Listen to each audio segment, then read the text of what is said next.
Namaste, Dandavat Pranam. By the instruction and grace of our spiritual master, Om Vishnupad Paramahamsa Sripad Bhakti Madhava Puri Maharaj, we are here reading Srimad Bhagavatam. Om Namo Bhagavate Vasudevaya.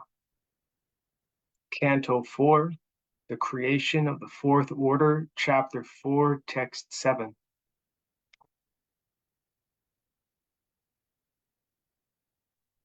Tam agatam tatrana kaschandriyad vimanitam yagyokritopayajana riteshvasrir vajananim cha sadharaha primashru parishar svajwarmudha. When Satī with her followers reached the arena, because all the people assembled were afraid of Daksha, none of them received her well. No one welcomed her but her mother and sisters, who with tears in their eyes and with glad faces welcomed her and talked with her very pleasingly. Purport. The mother and sisters of Satī could not follow the others, who did not receive Satī very well. Due to natural affection, they immediately embraced her with tears in their eyes and with loving feelings. This shows that women as a class are very soft-hearted. Their natural affection and love cannot be checked by artificial means. Although the men present were very learned brahmanas and demigods, they were afraid of their superior Daksha. And because they knew that their welcoming Satī would displease him, although in their minds they wanted to receive her, they could not do so. Women are naturally soft-hearted, but men are sometimes very hard-hearted. Text 8. Sadharya samprashna samharta vartaya matracha matra svasrubhischa sadaram tatam saparyam param asanam chasa nadhata pitra pratinhanandita Satī. Although she was received by her sisters and mother, she did not reply to their words of reception. And although she was offered a seat and presents, she did not accept anything, for her father neither talked with her nor welcomed her by asking about her welfare. Purport. Satī did not accept the greetings offered by her sisters and mother, for she was not at all satisfied by her father's silence. Satī was the youngest child of Daksha, and she knew that she was his pet. But now, because of her association with Lord Shiva, Daksha forgot all his affection for his daughter, and this very much aggrieved her.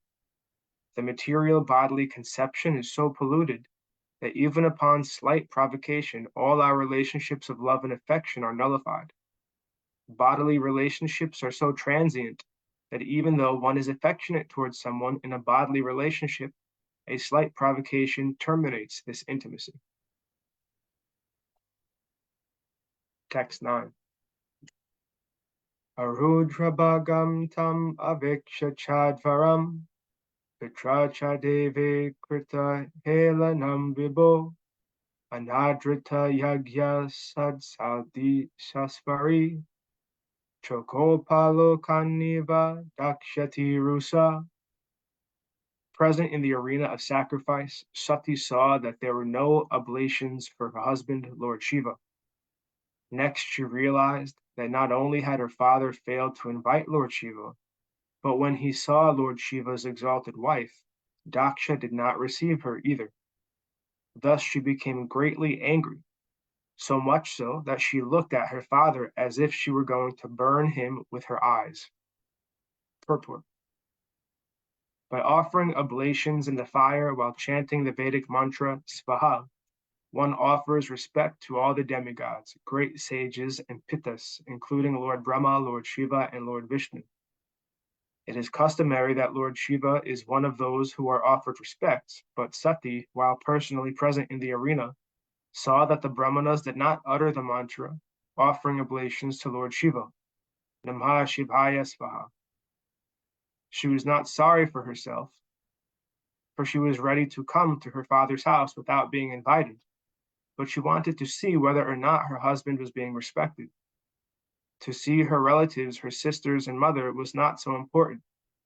Even when she was received by her mother and sisters, she did not care, for she was most concerned that her husband was being insulted in the sacrifice. When she marked the insult, she became greatly angry, and she looked at her father so angrily that Daksha appeared to burn in her vision. Text 10.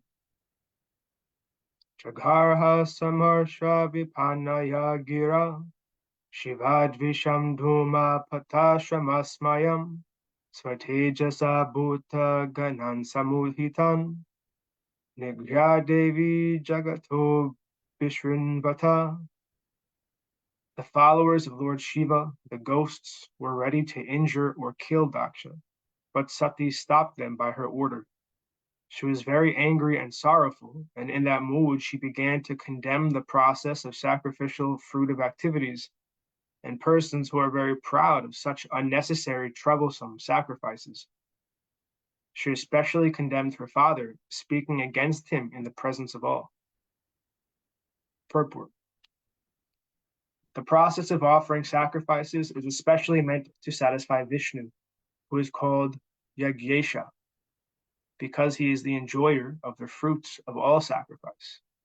Bhagavad Gita 5.29 also confirms this fact. The Lord says, Bhoktaram Yagya Tapasham. He is the actual beneficiary of all sacrifices.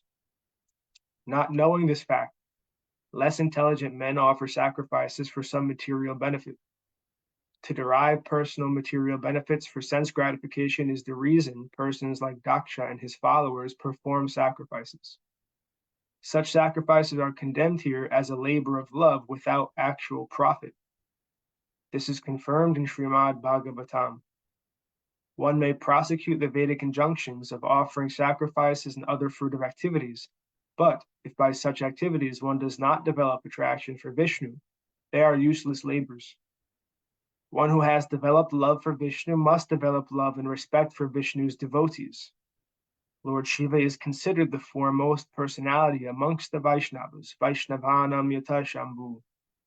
Thus, when Satī saw her father was performing great sacrifices, but had no respect for the greatest devotee, Lord Shiva, she was very angry.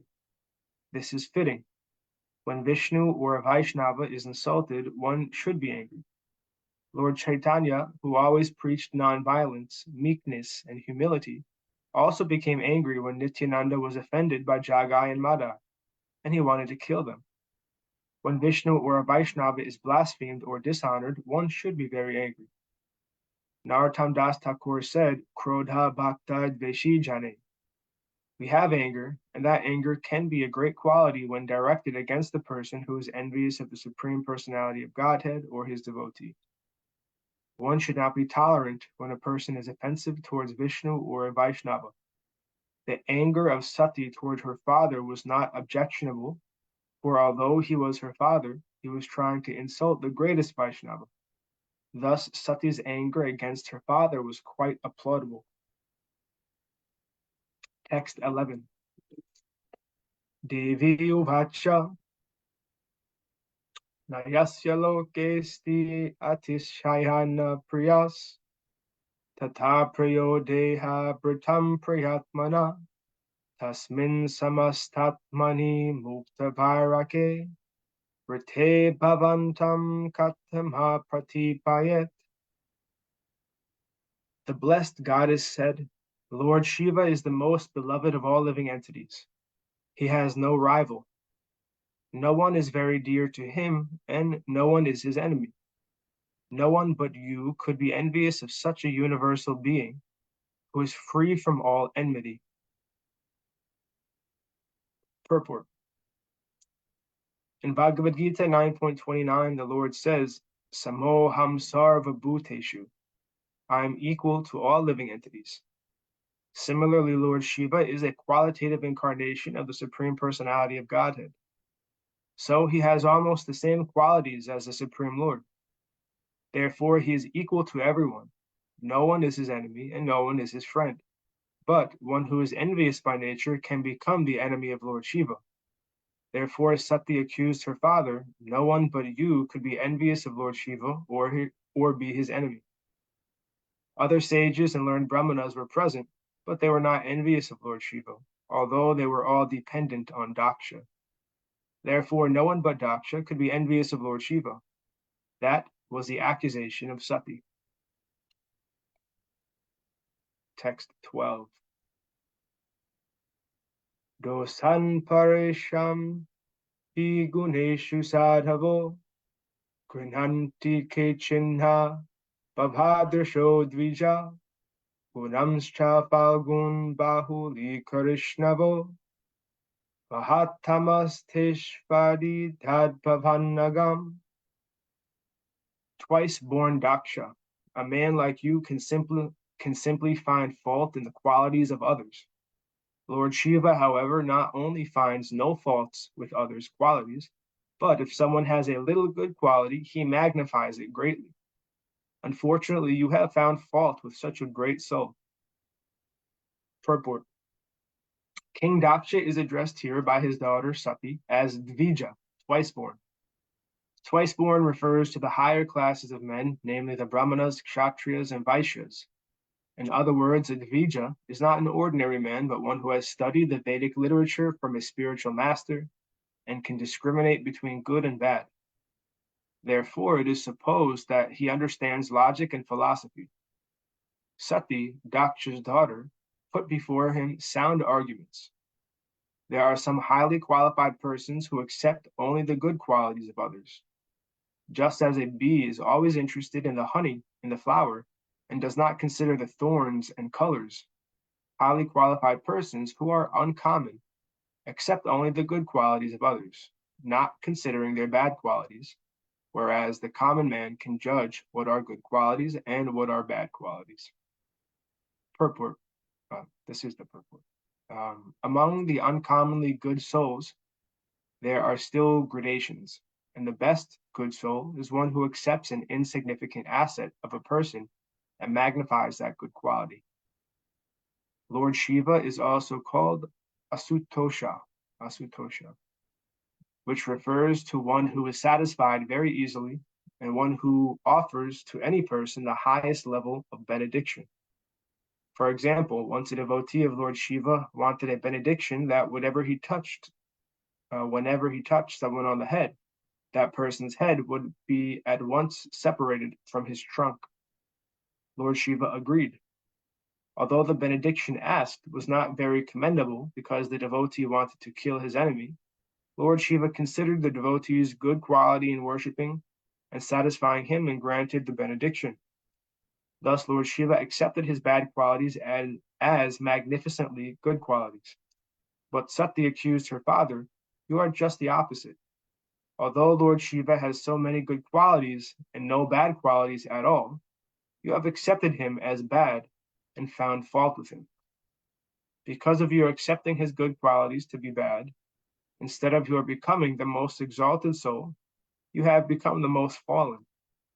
A man becomes the greatest soul by accepting the goodness of others' qualities, but by unnecessarily considering others' good qualities to be bad, you have become the lowest of the fallen souls." Text 13. Nascharyam etadyad asatusha sarvada mahad vininda kunapatma vyaparishu Sarshyam Mahapurusha Padapam Sumbir Nirasta Tejashu Tad Eva Sobhanam. It is not wonderful for persons who have accepted the transient material body as the self to engage always in deriding great souls. Such envy on the part of materialistic persons is very good because that is the way they fall down. They are diminished by the dust of the feet of great personalities. Purport. Everything depends on the strength of the recipient. For example, due to the scorching sunshine, many vegetables and flowers dry up, and many grow luxuriantly. Thus, it is the recipient that causes growth and dwindling. Similarly, Mahi Yasam Pada Rajo Vishikam, the dust of the lotus feet of great personalities offers all good to the recipient, but the same dust can also do harm. Those who are offenders at the lotus feet of a great personality dry up. Their godly qualities diminish. A great soul may forgive offenses, but Krishna does not excuse offenses to the dust of that great soul's feet. Just as one can tolerate the scorching sunshine on one's head, but cannot tolerate the scorching sunshine on one's feet. An offender glides down more and more. Therefore, he naturally continues to commit offenses at the feet of the great soul.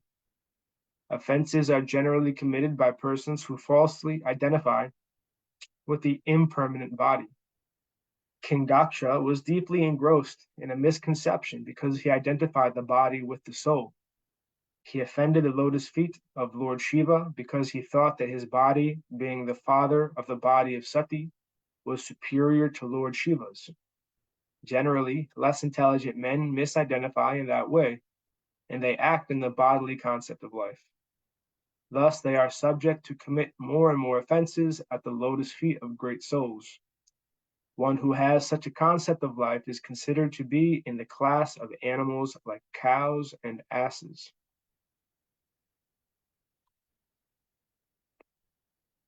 Text 14. Yad yaksharam nama kireritam ranam sakrit prashangad agam asuhanti tat pavitra kirtim tam alangya sashanam Bhavanna hodvesti shivam shivetara. Satī continued, My dear father, you are committing the greatest offense by envying Lord Shiva, whose very name consisting of two syllables, Shi and Va, or Si and Va, purifies one of all sinful activities. His order is never neglected. Lord Shiva is always pure, and no one but you envies him. Purport. Since Lord Shiva is the greatest soul among the living entities within this material world, his name Shiva, is very auspicious for persons who identify with the body instead of the soul, who identify the body with the soul. If such persons take shelter of Lord Shiva, gradually they will understand that they are not the material body but our spirit soul. Shiva means Mangala, or auspicious. Within the body, the soul is auspicious. Aham Brahmasmi, I am Brahman. This realization is auspicious. As long as one does not realize his identity as the soul, whatever he does is inauspicious. Shiva means auspicious, and devotees of Lord Shiva gradually come to the platform of spiritual identification. But that is not all. Auspicious life begins from the point of spiritual identification. But there are still more duties. One has to understand one's relationship with the Supreme Soul. If one is actually a devotee of Lord Shiva, he comes to the platform of spiritual realization.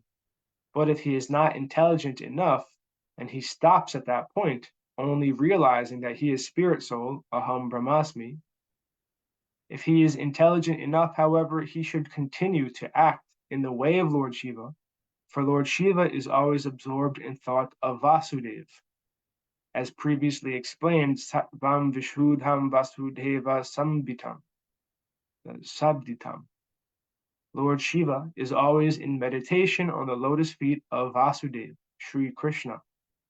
Thus, the auspicious position of Lord Shiva is realized if one takes to the worship of Vishnu, because Lord Shiva says in Shiva Purana that the topmost worship is worship of Lord Vishnu. Lord Shiva is worshipped because he is the greatest devotee of Lord Vishnu. One should not, however, make the mistake of considering Lord Shiva and Lord Vishnu to be on the same level. That is also an atheistic idea. It is also enjoined in the Vaishnava Purana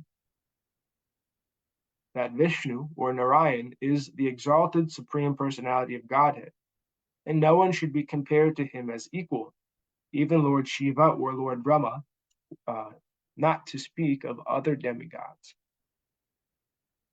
And thus ends our reading for today. We will continue from text 15 on Friday. Jai Om Vishnupad Paramahamsa Sripad Bhakti Madhava Puri Maharaj Ki Jai. Jai Srila Prabhupada, Srila Guru Maharaj, Srila Gurudev, Srila Acharya Dev, Srila Shanta Maharaj Ki Jai. Jai Rupanuga Guru Varga Ki Jai. All glories to the assembled devotees, all glories to the worldwide devotees. Sama Bhaktivedanta Vrinda Ki Jai. Jai Navadvip Dham Ki Jai, Nrsimhapuri Dham Ki Jai, Mayapur Dham Ki Jai, Jagannath Puri Dham Ki Jai, Jagannath Baladev Subhadra Ju Ki Jai, Ganga Mai, Yamuna Mai Ki Jai, Vrindavan Dham Ki Jai, Giri Govardhan, Gupta Govardhan Dham Ki Jai, Shyam Kund Radha Kund Ki Jai, Tulsi Devi, Bhakti Devi, Vrinda Devi Ki Jai. Jai Srimad Bhagavatam Ki Jai, Harinam Sankirtan Yagi Ki Jai, Scientific Sankirtan Yagi Ki Jai. Princeton Bhaktivedanta Institute Ki Jai, Sri Chaitanya Saraswat Institute Ki Jai, Sri Chaitanya Saraswat Mat Ki Jai. Nitai Gaur Premanandi Hari Hari. Jai Srimati Uma Devi Dasi Ki Jai. Hare Krishna.